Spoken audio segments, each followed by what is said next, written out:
मिर्ची लगी किस बात की, मुझे ये बताओ। मुझे तो ये जानना है, मैंने तो ऐसा कुछ पॉडकास्ट में बोला नहीं था, बट मौगा आर्मी को मिर्ची लगी किस बात की? इस बात की कि तुम्हारे मौगा स्टार को मैंने तारीफ नहीं किया। मैंने पावर स्टार पवन सिंह की तारीफ करी और मौगा स्टार की तारीफ नहीं करी, इसलिए बुरा लग गया आप लोगों को।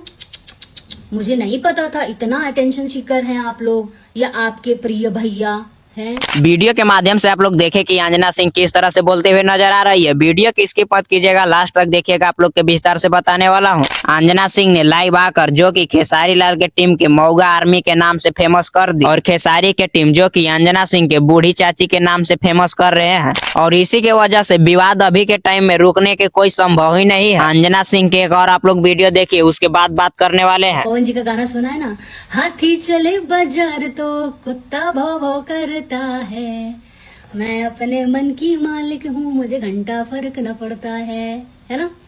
ऐसे ही आप लोग लगे रहो, जितना भी लगना है लगे। अंजना सिंह ने कुछ दिन पहले एक प्रोडकास्ट देने गई थी, उसमें जो कि पावर स्टार पवन सिंह के तारीफ की और खेसारी लाल के वहां पे नाम भी नहीं ली, और इसी के वजह से जो कि अंजना सिंह के वीडियो पे बहुत ही गलत कमेंट करने लगे, तो अंजना सिंह ने लाइव आके उन लोग के नाम से ही फेमस कर दी। इस वीडियो के माध्यम से आप लोग के क्या राय है कमेंट में जरूर बताइएगा। हमारे आईडी पे न्यू है तो इस आईडी के फॉलो और सब्सक्राइबर करें।